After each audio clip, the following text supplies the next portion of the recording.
los temas de texto antes de cualquier otro discurso. Porque obviamente me imagino que ustedes están en los estudios de la pontificia no precisamente para entrar en temas textuales, lo que quieren es problemas de fe, problemas filosóficos, históricos, sociológicos, psicológicos, antropológicos, que suenan mucho más interesantes, ¿sí? Que simplemente un problema técnico textual.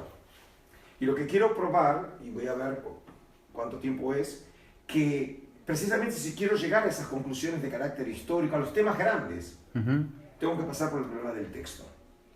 Porque en última instancia es el soporte para poder entender todo eso, es los textos que tenemos.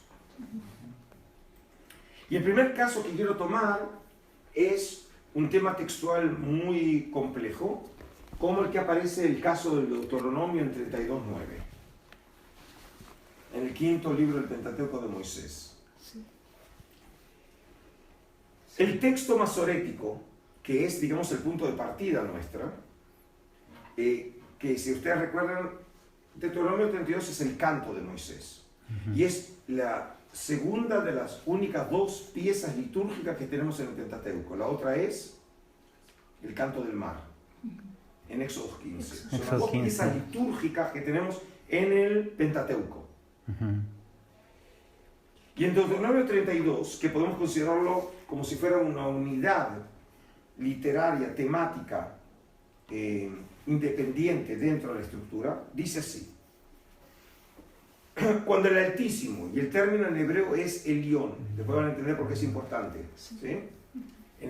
Lo que nosotros traducimos por Altísimo, cuando el Altísimo repartió las naciones, cuando distribuyó a los hijos de Adán, fijó las fronteras de los pueblos, según el número de los hijos de Israel, Bnei Israel, es lo que dice en hebreo, mas la porción de Yahvé fue su pueblo, Jacob su parte de heredad. Es un texto difícil, porque la pregunta es, ¿qué cosa el texto nos quiere decir? Es decir, en algún lugar, según entendemos, del final del texto, parecería ser que el texto quiere contraponer a Israel y a Yahvé con el resto de las naciones, con el resto de los pueblos. Por eso dice, más la porción de Yahvé fue su pueblo. Es decir, está diciendo, frente a una situación distinta, en el caso de Israel es algo particular, que el pueblo, su pueblo, Israel, es la heredad de Yahvé. Y que lo que lo transforma en ese caso en distinto del resto de las naciones. Claro. Pero la pregunta es, para poder entender el texto, hay una frase clave que resulta ininteligible. Y es, ¿qué significan las palabras según el número de los hijos de Israel? Quiero que me expliquen el texto ahora. ¿Qué quiere decir el texto? ¿Y qué función tienen las palabras según el número de los hijos de Israel? Justo la semana pasada estaba yo estudiando ese texto. Bueno, entonces decime cuáles son tus conclusiones, yo sé. Bueno, que cuando Dios divide a los pueblos, a las naciones, lo hace, según el texto masorético, lo hace a los hijos de Israel, pero no tiene sentido que después dice, pero más la porción de Dios es su pueblo. O sea, como que no tiene sentido que compara a Israel con Jacob. Como que no tiene sentido, a menos que vea... No, no voy a decir eso. No, pero, cuando dice aquí, Jacob su parte de heredad, es simplemente utilizar como el nombre de uno de los patriarcas, ¿sí? En vez de volver con la palabra pueblo. Jacob acá significa, hace de Jacob, es decir, el pueblo de Israel es la heredad de Yahvé.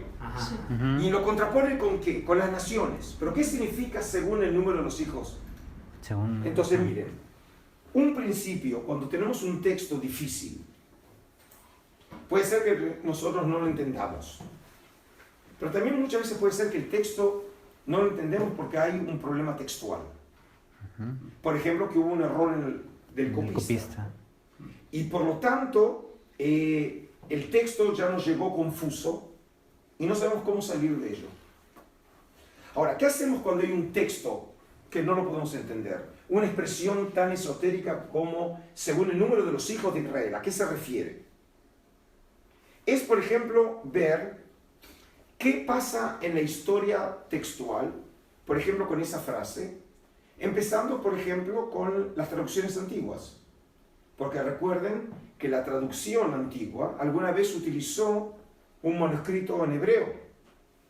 Y probablemente el traductor tenía o hizo uso de un texto que no nos llegó a nosotros. Entonces, si vamos nosotros a la traducción, a la historia de las traducciones, obviamente la más antigua es la Septuaginta. Entonces, fíjense, la versión masorética dice hijos de Israel, pero la griega dice ángeles de Dios, angelon Theou, ángeles de Dios. Es decir, ya vemos que algo pasa en el texto. No es la traducción de la versión masorética, es otra versión. Ahora, ¿De dónde salió? angeloteo, que lo tenemos en griego, probablemente refleje, podríamos suponer, un texto diferente. Y por lo tanto nos conviene ver cómo el traductor de la Septuaginta, cuando utiliza la expresión angeloteo, ¿qué traducía del texto masorético? Para poder suponer qué podría haber habido en un texto que él tenía frente a sus ojos que nosotros no tenemos. Por ejemplo, la expresión angeloteo aparece en el libro de Job, ¿sí? Que es la misma expresión en Job 1.6, en la Septuaginta. Y en la versión hebrea lo que aparece, traduce, es Bnei Elohim, los hijos de Elohim, o los hijos de Dios. Les recuerdo, es la escena en el libro de Job, luego de haberlo presentado los primeros 5 versículos a Job, que es el más justo, ¿no?, de la tierra, la cámara pasa ahora al cielo. Y entonces hay una reunión de gabinete, ¿no?, con Yahvé y los ángeles. Los ángeles. Significa que entonces angeloteo puede traducir realmente Bnei Elohim. Sin embargo, por ejemplo, Bnei Elohim en hebreo puede ser traducido en otro lugar de una manera más literal. Por ejemplo, en Génesis 6.2, la misma expresión ahora en hebreo, Bnei Elohim, aparece en griego como oiyuyototeo, es decir, los hijos de Dios. Es decir, es una traducción literal.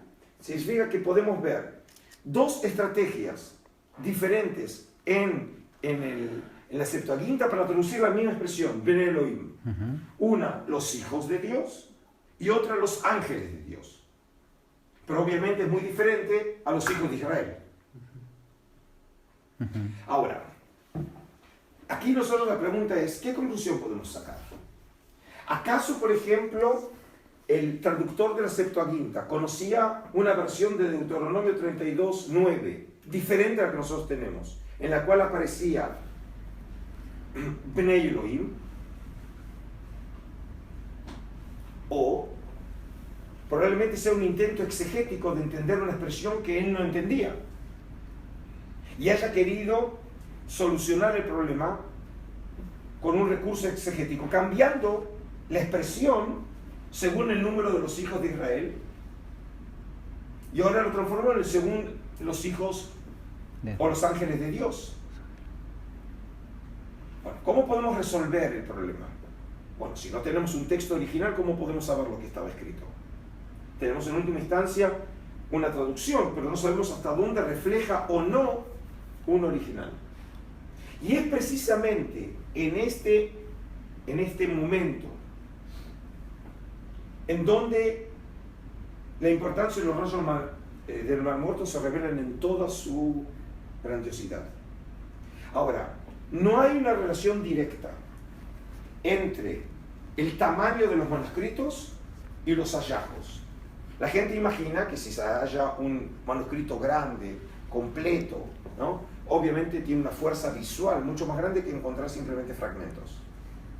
Y en ejemplo les voy a mostrar cómo es un aporte excepcional a la historia de la investigación y a la historia de la fe de Israel, un texto que seguramente el público en general pasaría de largo y ni le prestaría atención por su forma. Fíjense, esto también es un rollo del Mar Muerto. No es la Mona Lisa, ¿no? ¿Quién realmente le prestaría atención a estos fragmentos? La gente lo que quiere ver son cosas grandes, ¿no? Impresionantes, completas.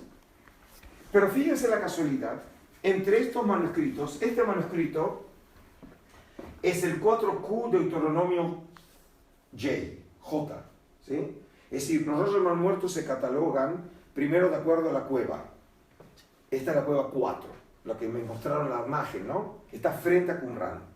Q es Qumran, el nombre del libro que es Deuteronomio, y el manuscrito J. ¿Por qué? Porque cuando se encuentran más de una copia del mismo manuscrito, del mismo libro, se los ordena alfabéticamente, A, B, C o ABC. ¿Sí? Ahora, les quiero mostrar este manuscrito, este fragmento de manuscrito. ¿Sí? Que nadie le prestaría obviamente atención, que es el fragmento 34, ¿sí? De los fragmentos en donde los investigadores tratan de ir armando el manuscrito. Esto es de la edición DJD, Discoveries in the Jordan Desert de Oxford, ¿sí? Sí. Que es la edición oficial de los manuscritos. Ahora, ¿y por qué señalo este? En la transcripción de este texto, esto es lo que aparece. Ahora, este texto que aparece acá, fíjese qué texto es. Es este texto, lo que nos quedó del texto. Aquí lo que figuraba en hebreo, cuando el Altísimo repartió las naciones, cuando distribuyó, ¿sí? En hebreo es Be'angel Elyon Goim, Be'afrido Bnei Adam. Esto es la traducción aquí. Yatzev Gvulot Amim Lemisfar Bnei Israel, según el número de Israel.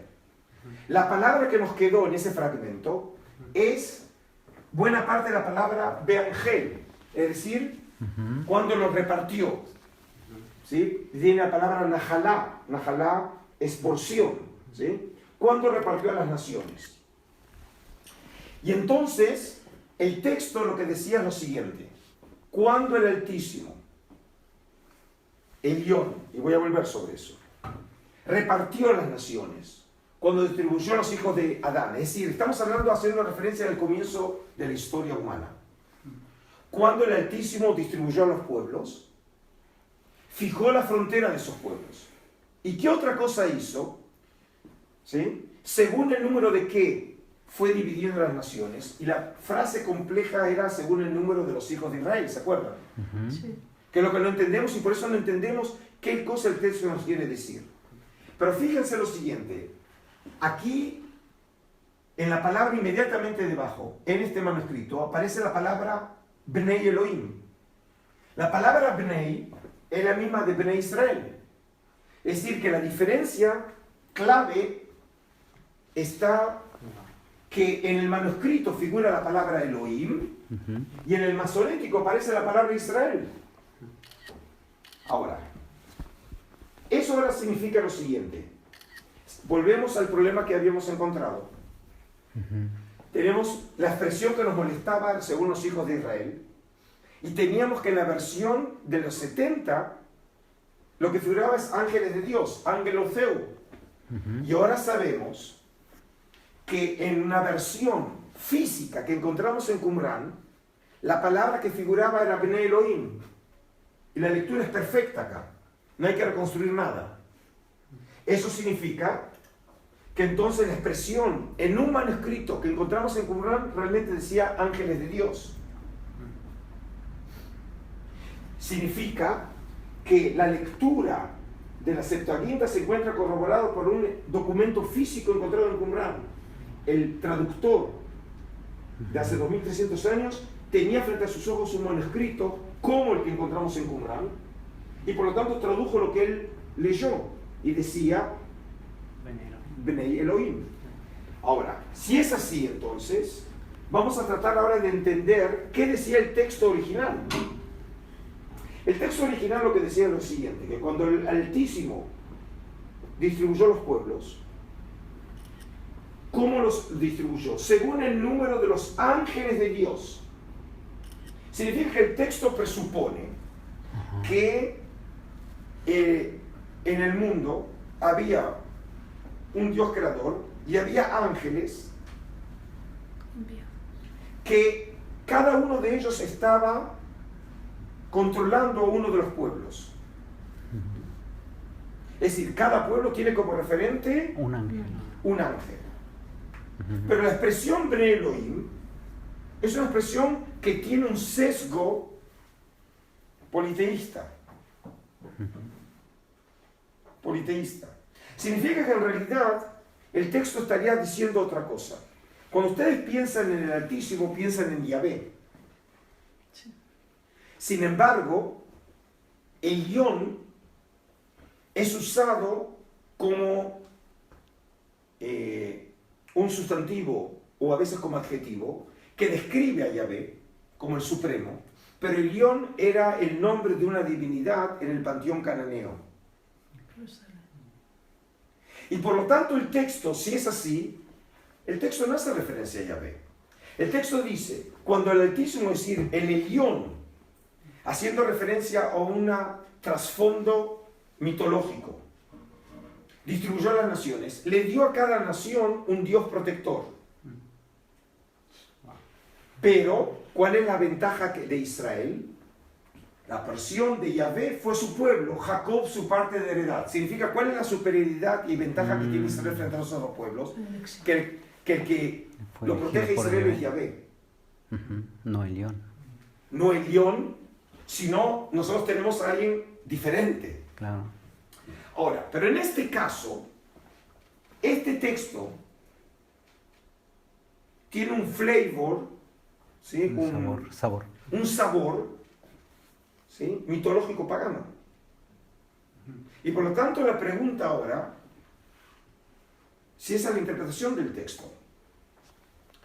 En la edición de Martin Abeck, Peter Flint y Eugene Ulrich, Flint, lamentablemente fallecido hace poco, era un gran profesor en la cátedra de Qumran en Canadá.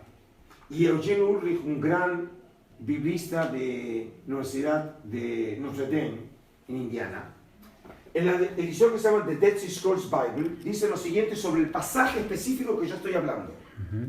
In the famous poem found in Deuteronomy 32, verse 8, tell us that God set the bounds of the peoples according to a certain number. Following the Masoretic text and the Samaritan Pentateuch, most modern Bibles describe this as the number of the children of Israel, ¿no? Según los hijos de Israel. 4Q Deuteronomy J, however, specifies it as the number of the children of God, según los hijos de Dios, Bnei Elohim, apparently denoting the divine beings who will serve as protectors for various nations. Significa que el texto que presupone una idea mitológica en donde Yahvé no es el único Dios, sino que en realidad hay otros dioses y hay un Dios supremo como es Elión. La diferencia es que Yahvé es el protector de Israel. Significa que el texto presupone un estamento de desarrollo de la fe de Israel que no es monoteísta. Si nosotros identificamos a Israel como el pueblo que trajo al mundo el mensaje monoteísta, estamos en un estamento de desarrollo de Israel en donde no existe todavía esa idea del monoteísmo, como nosotros lo conocemos.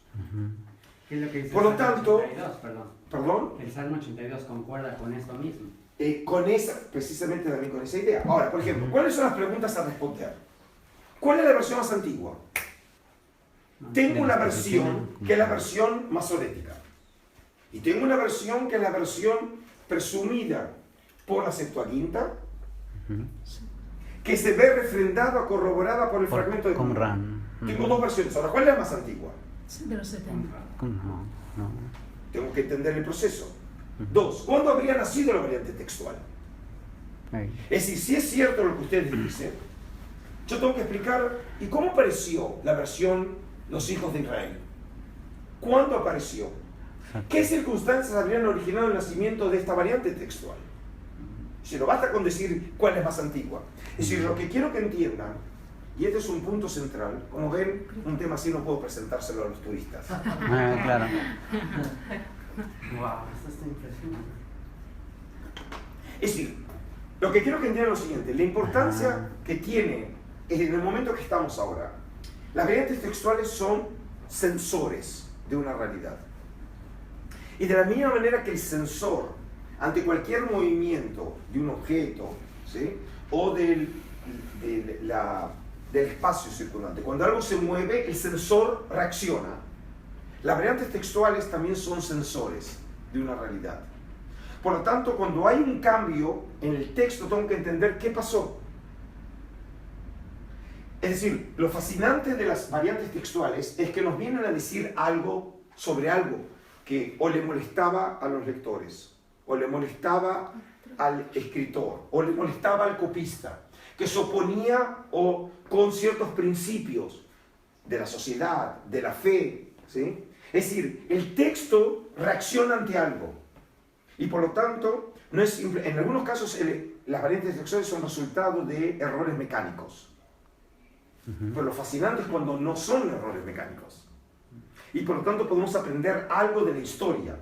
Es decir, es como si fuera un resto arqueológico que nos permite recuperar vacíos de memoria que nosotros no conocíamos. Ahora, para afirmar lo que ustedes dicen, que el texto más antiguo es la versión verdadera, yo tengo que decir, ¿acaso nosotros podemos entender o podemos presuponer que hay un estamento realmente politeísta en Israel antes del estadio monoteísta? ¿Y en dónde tenemos testimonios fuera de este texto? Estamos hablando de los textos bíblicos. ¿Cómo podemos utilizar argumentos? Realmente, en la Biblia hebrea, si prestamos atención, tenemos textos que presuponen un estamento politeísta. Por ejemplo, fíjense, Éxodo 20. Estamos hablando de los 10 mandamientos. El texto dice, no tengas otros dioses aparte de mí. O el versículo 5, no te inclines delante de ellos ni los rindas culto porque yo soy el Señor tu Dios. ¿Qué nos quiere decir el texto? ¿El texto acaso niega la existencia de otros dioses? No. Aquí no. El texto lo que dice es, el texto reconoce la existencia de otros dioses, pero exige fidelidad solamente a Yahvé. Es decir, el texto presupone un estadio de monolatría en Israel, en donde la obligación religiosa de compromiso de Israel es adorar exclusivamente al Dios de Israel, aceptando que existen otros dioses, no negándolos. Nosotros siempre tenemos la idea que el pueblo de Israel niega la existencia ontológica de los otros, afirmando solamente la existencia de Yahvé, pero en un estadio temprano de Israel. Vemos que precisamente la fe de Israel es monolátrica. Fíjense en el Canto del Mar, que son unas piezas antiguas de la biblioteca de la fe bíblica, de la literatura bíblica. Dice, oh Señor, ningún Dios puede compararse a ti. Es decir, lo alaba a Yahvé por el poder que tiene, que supera el de otros dioses, no afirmando que Él es el único. Hay otros, pero Yahvé es el más poderoso. Por ejemplo, en el encuentro de Moisés con su suegro, Yetro, le dice Yetro, ahora sé que Yahvé es mayor que todos los dioses. Es decir, como vemos, cuando tratamos de salir de esa lectura doctrinal, donde identificamos el monoteísmo con la fe de Israel, y tratamos de respetar el texto en su mensaje original, vemos que el texto nos presenta una realidad diferente a la que nosotros imaginamos. Por ejemplo, el libro del Deuteronomio. ¿Se acuerdan? Todo empezó con el Deuteronomio. ¿Sí? ¿Qué afirma el Deuteronomio claramente? A ti, Deuteronomio 4, a ti se te ha dado a ver todo esto para que sepas que Yahvé es el verdadero Dios y que no hay otro fuera de Él. Otro fuera de Él significa al único que hay que mostrarle fidelidad, pero con eso no niega que no existan otros. Escucha Israel, Yahvé nuestro Dios es el único Yahvé. Sobre eso vamos a volver. ¿Qué significa Adonai Echad? ¿Acaso el texto está afirmando que existe solo Yahvé y no hay otros dioses? ¿Cómo tenemos que entender la palabra Echad en el hebreo? O por ejemplo, Deuteronomio 32, en el mismo texto que nosotros vimos, Deuteronomio, ved ahora que solo yo soy y que no hay otro Dios junto a mí. Yo doy la muerte y doy la vida, hiero yo y sano yo mismo, y no hay quien libre de mi mano. Ahora, volvemos ahora al texto que se transformó en el texto de fe, en la piedra angular de fe de Israel, es el Shema. Ustedes saben que según la tradición judía, cuando un judío está agonizando, lo último que tiene que decir es la afirmación de su fe. Y es esta frase: Shema Israel, Adonai Eloheinu, Adonai Echad. Escucha Israel, Yahvé nuestro Dios, es el único Yahvé. La pregunta es cómo tenemos que entender la palabra Adonai Echad. Y ahora, para sintetizar este tema, fíjense lo que dicen en un artículo interesante Armin Lange, profesor de la Universidad de Viena, y la profesora hoy, Esti Eshel, de la Universidad de Bar-Ilan. Dice así sobre el Shema. ¿Qué quiere decirnos el Shema?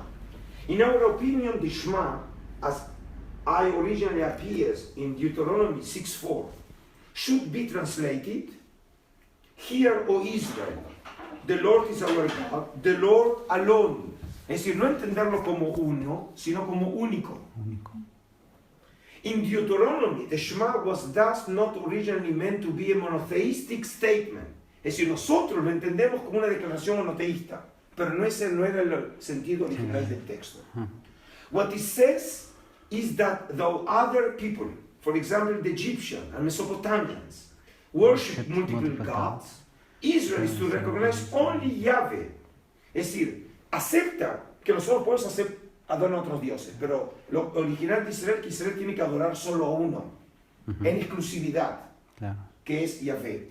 Por eso, por ejemplo, los que recuerdan el texto de Osea, cuando por ejemplo habla de Israel utilizando la imagen de la prostitución, lo que dice es que hay la relación entre Yahvé e Israel como si fuera de una pareja, y fidelidad a una sola mujer, ¿sí?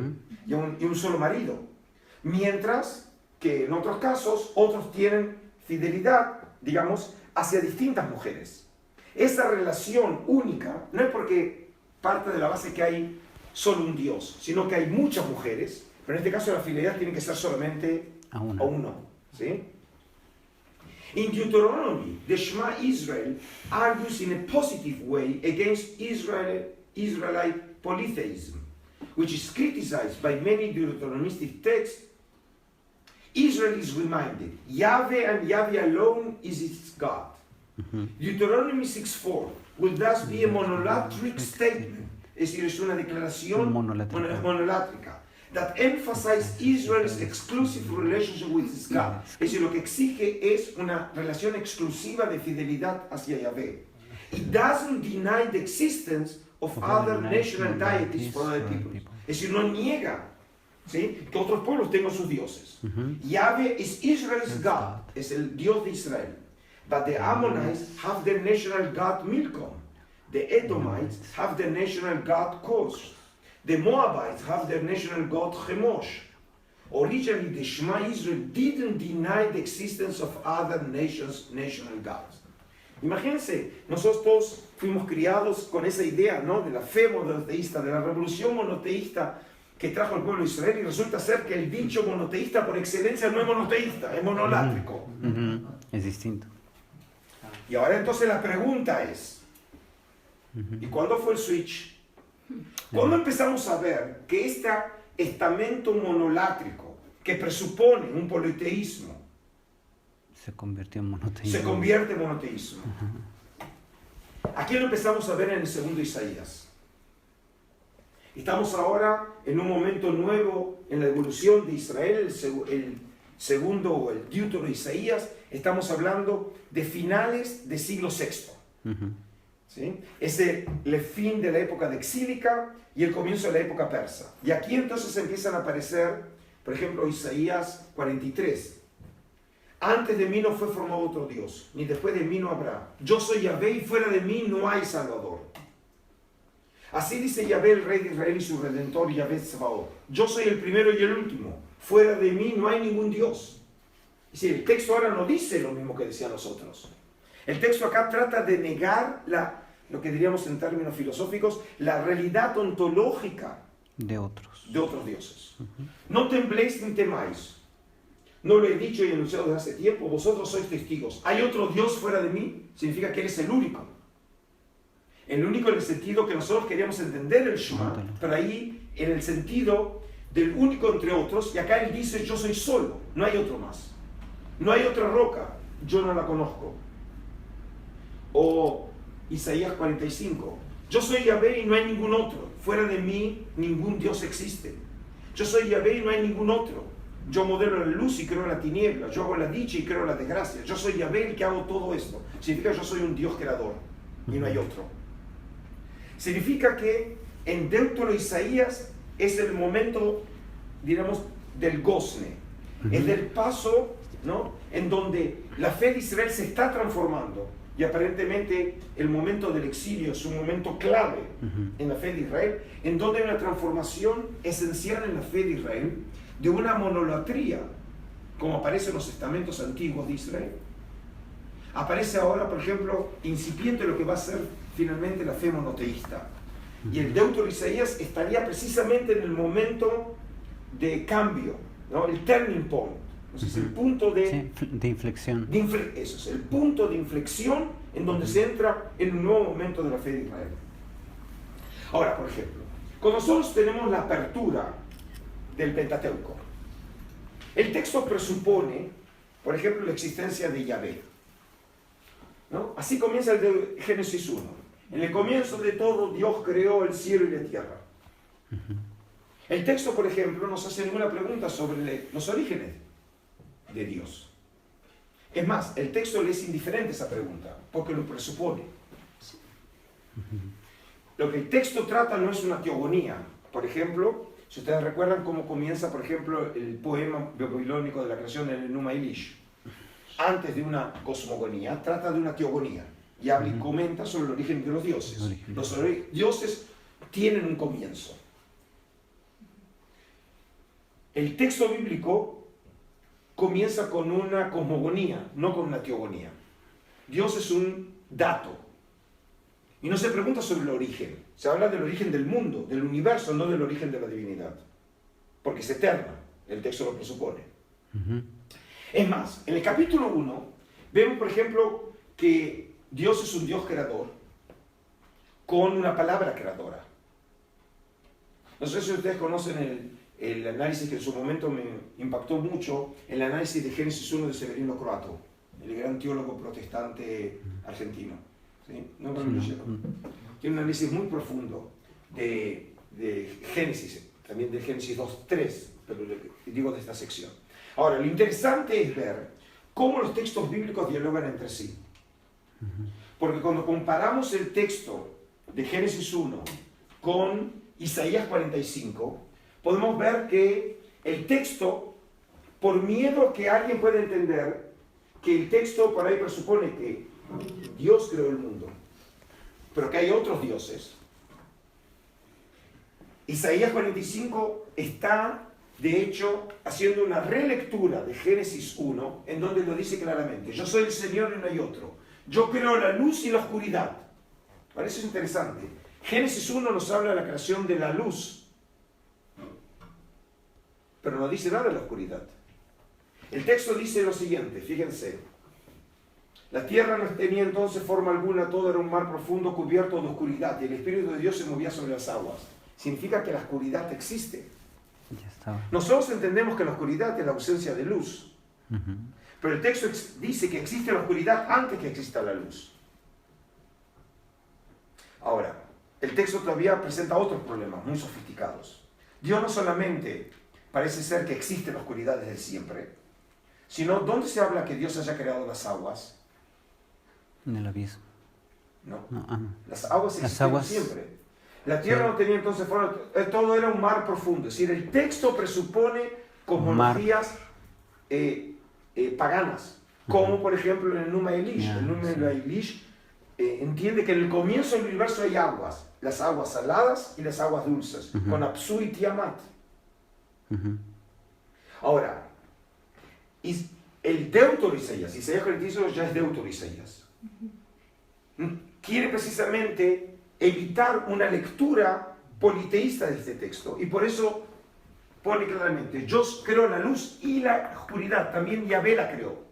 Significa que no se puede decir que la oscuridad exista desde siempre. Ahora, en este texto todavía tiene, y eso lo voy a desarrollar en mi ponencia, por eso no se lo voy a contar, sino en mi ponencia en la pontificia. El texto presupone también una polémica sobre el origen del mal, porque la oscuridad y el agua tienen que ver con el caos. Sí.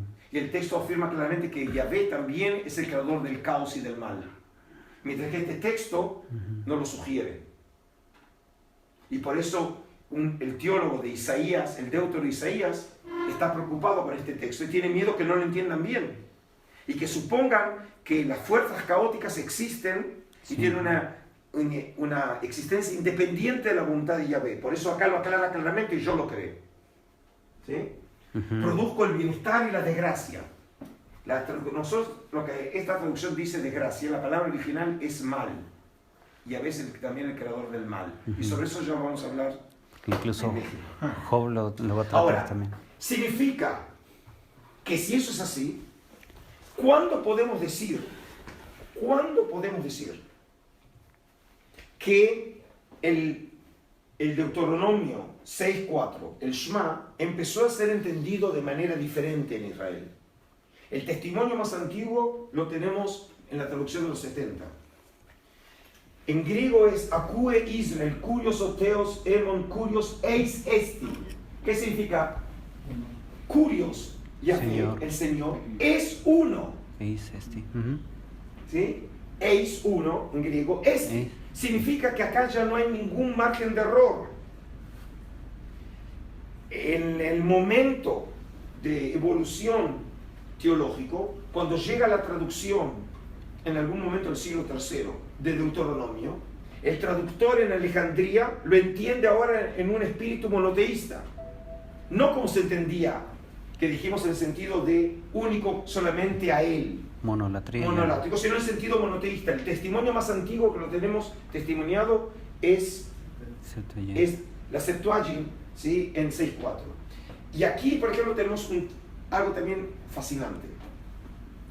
Antes de los rollos del Mar Muerto, el único texto bíblico aceptado que nos había llegado a nosotros es el papiro Nash. ¿Oyeron lo que es el papiro Nash? Sí. Okay. Este es el papiro Nash fue datado paleográficamente para algún momento del siglo II antes de nuestra era, es decir, la época macabea. Es el único texto bíblico que se conocía ante los rollos del Mar Muerto. Y también por eso sirvió como parámetro para poder evaluar la datación paleográfica de los rollos del Mar Muerto, porque se conocía el papiro Nash, encontrado en Egipto. Nash fue el que lo compró. ¿Sí? Ahora, y este texto aparentemente era probablemente parte de lo que llamamos de una filacteria o de una mezuzá, es decir, no era un texto bíblico, sino realmente era parte de un artefacto que los judíos utilizan en su vida religiosa, como son las filacterias, ¿no? O como era la mezuzá. Pero ¿por qué nos interesa este caso? Porque fíjense, la parte clave para nosotros es esta parte del texto. Esta parte del texto dice así, en hebreo, Shema Israel, es el Shema, ¿sí? Shema Israel, Adonai Eloheinu, y lo que está escrito aquí es Echad Hu, es exactamente en hebreo lo que dice en griego. Dios, Yahvé, es uno. Uno es, sí. Es uno. Y en ese sentido, entonces, vemos que finalmente la interpretación monoteísta finalmente ya se impuso. Y desde entonces así lo entendemos nosotros el Shema. Y ahora entonces vamos a ver, en los últimos 5 minutos ahora, si siguieron toda mi exposición, ahora tienen que resolver la última pregunta. Si es cierto todo lo que dije, ¿cómo nació la versión masorética? ¿Cómo llegamos? Si sabíamos que el original es los hijos de Dios, Bnei Elohim, ¿cómo llegamos a Bnei Israel?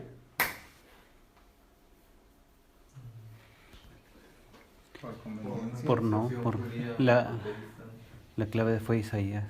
¿Cómo? ¿Qué pasó? Sí, ¿no? ¿Qué pasó con el texto? Pensaba que quizás el escritor ya tiene una concepción monoteísta. Y entonces, La pone según su conciencia judía. significa lo siguiente. En algún momento de la transmisión textual,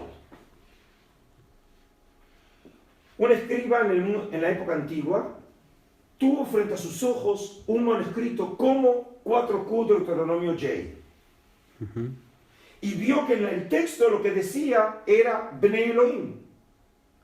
Y ese texto le resultaba imposible de aceptar porque entendió bien que el texto presuponía una realidad monolátrica politeísta, opuesta a la nueva sensibilidad religiosa de Israel, que es la fe monoteísta. Y entonces, ¿qué hizo? Cambió el texto. Y lo único que tuvo que hacer es, copió el mismo texto, pero en vez de que sea Bnei Elohim, escribió Bnei Israel. Y dijo, bueno, dice, yo solucioné el problema teológico y ahora las próximas generaciones tendrán que escribir su doctorado sobre eso. Eso es lo que nos muestra, entonces, te felicito, es cierto, eso es lo que pasó. Lo que pasó es que el escriba tiene que ahora copiar el texto, pero no lo hace de manera mecánica. Él reacciona al texto desde su perspectiva teológica, desde su nueva sensibilidad religiosa. Como nosotros también modificamos textos en función de sensibilidades políticas, sociológicas, económicas, ¿sí? Gastronómicas. Cuando nosotros, por ejemplo, tenemos que contar, por ejemplo, un chiste, que ustedes lo oyeron en Argentina y ustedes quieren hacer a reír a alguien en México, pero en el original argentino va a hacer uso, por ejemplo, del dulce de leche o de algún tipo de comida típica de Argentina, pero ustedes quieren que en México lo entiendan. ¿Qué van a hacer? Lo van a cambiar, porque no es algo esencial. Si es algo esencial, lo van a tener que dejar. Pero si es algo simplemente aleatorio, ustedes lo modifican para adaptarlo a la nueva realidad social, económica, política del oyente.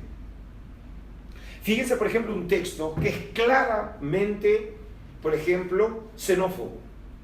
O es claramente, por ejemplo, misogénico. En una realidad, en una sociedad donde somos muy sensibles a esos temas, entonces, si nosotros queremos que ese texto siga teniendo vigencia, pero no queremos crear una hostilidad por parte del público, vamos a pulir ese texto, lo vamos a ir modificando para que ese texto, en última instancia, sea aceptado por la gente. Es decir, que el texto en última instancia, las modificaciones del texto, están en función de realidades. Y cuando cambia la realidad, el texto cambia. Y en este caso, digamos, de seminario, lo que traté de probarles humildemente es el aporte excepcional que ha tenido ese pequeño fragmento de los rollos del Mar Muerto para entender un proceso tan complejo como es la fe de Israel en el mundo antiguo. Muchas gracias. Un comentario nada más en función de lo que mencionas de qué tan importante es para la teología una variante como esa.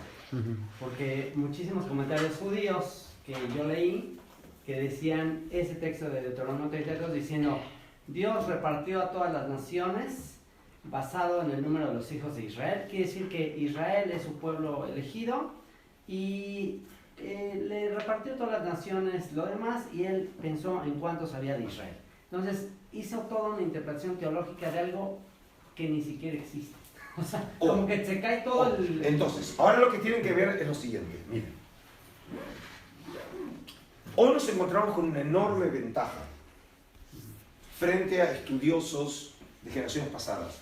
Y es que tenemos testimonios físicos de textos bíblicos.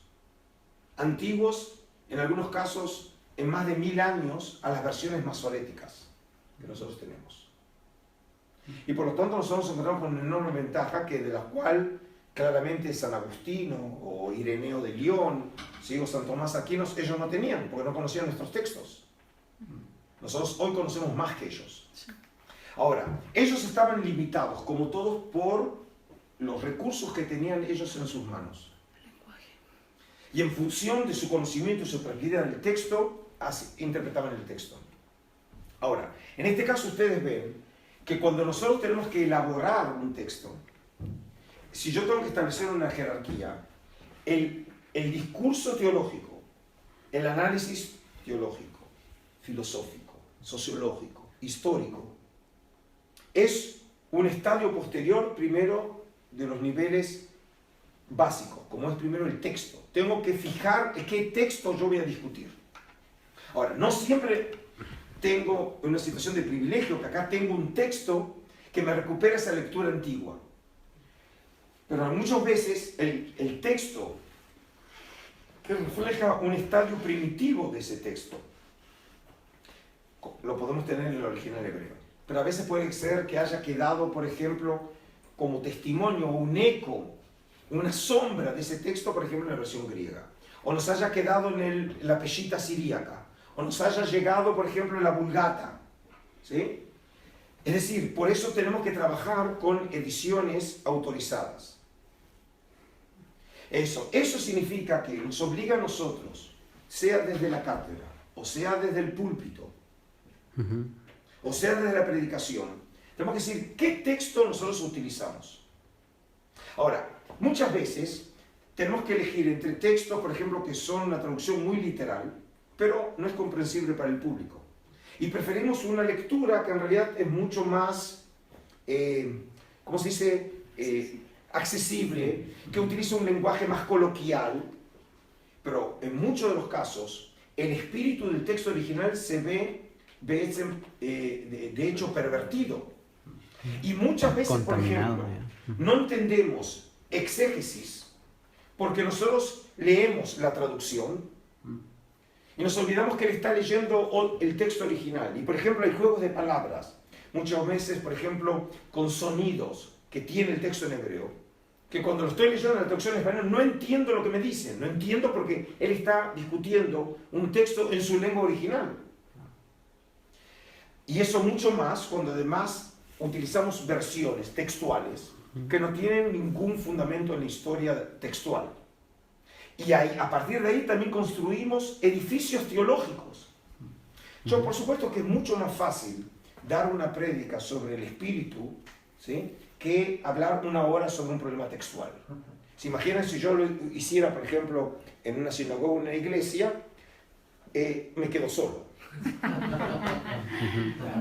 Sí. Pero en última instancia, si yo lo que quiero es transmitir un mensaje religioso a partir de los textos, tengo que hacerlo de la manera más honesta posible. Y es lo que traté de demostrarles. Ahora, quiero que entiendan lo siguiente. Lo que yo he explicado es de la perspectiva de la historia y de la crítica textual. ¿Sí? Ahora, la gran pregunta, porque tenemos la alta crítica y la baja crítica, ¿no? Tenemos la alta crítica, que son los análisis históricos, sociológicos, y después viene la crítica, que es la crítica textual básica, ¿sí? Y yo tengo que tratar de ir coordinando. ¿Vieron? Lo que yo traté en esta presentación es coordinar problemas textuales con cambios de estructuras del pensamiento y de la región de Israel, que por supuesto es fascinante. Evolución de Pero, la teología. ¿cómo? Evolución de la teología. Y entonces, y acá entonces ahora tenemos que hacernos otras preguntas. ¿Qué implicaciones tiene esta perspectiva, por ejemplo, para la fe?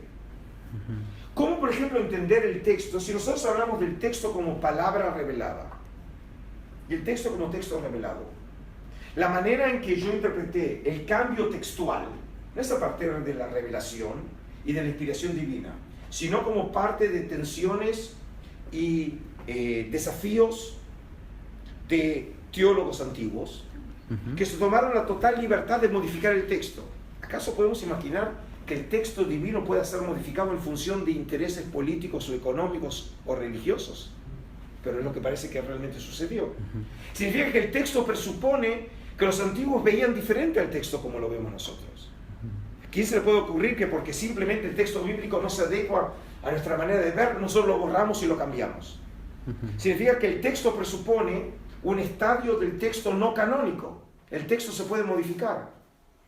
Significa que está abierto a la modificación, cuando nosotros tenemos una perspectiva canónica de texto cerrado e intocable.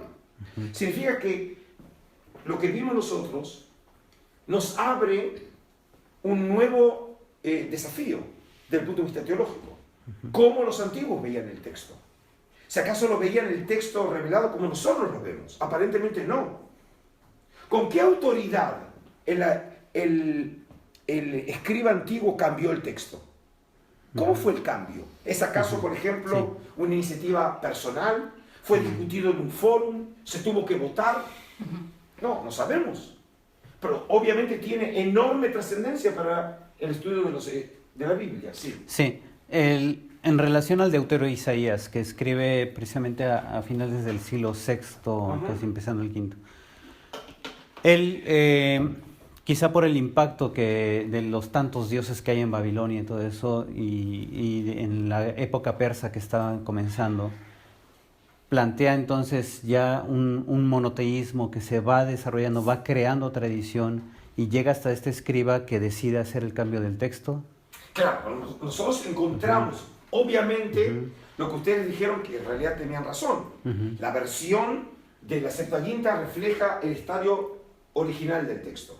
Significa, no sabemos cuándo sucedió la variante textual masorética, pero obviamente es un estadio mucho más tardío, en donde ya hay una estandarización de la fe de Israel en principios monoteístas, y en función de eso, ya la lectura le resulta inaceptable. No puede aceptar un texto que diga Bene Elohim, pues un texto que realmente pone en jaque la fe de Israel, y olímpicamente lo cambia. Sí. No sabemos cómo fue el mecanismo, eso no lo sabemos, pero podemos sí poner el dedo en el fenómeno sucedido, que el texto fue cambiado con una finalidad. Ahora, este fenómeno lo encontramos reiteradas veces en los textos bíblicos. En algunos casos, en este caso, la razón no tiene que ver con un fenómeno en el campo de la teología. El segundo ejemplo, pero es otra hora y media de conferencia. Sí, claro. Lo dejamos para Le luego. prometí a mi hijo estar cenando. Claro. Muy bien. Pero el ejemplo que yo iba a mostrarles es un ejemplo de Isaías, en donde la razón tiene que ver con polémicas del espacio sagrado. Exacto. Es decir, las razones pueden ser diferentes. Pueden ser, por ejemplo, polémicas en el campo religioso, pueden ser en el campo político, pueden ser en el campo económico, pero significa que las diferencias textuales son un indicador de tensiones, de crisis, de desafíos que presentaba el antiguo Israel. Y por lo tanto, espero haberlos convencido que también es interesante estudiar variantes textuales. Sí, muchas gracias. Bueno. Muy bien, muy bien. Ok.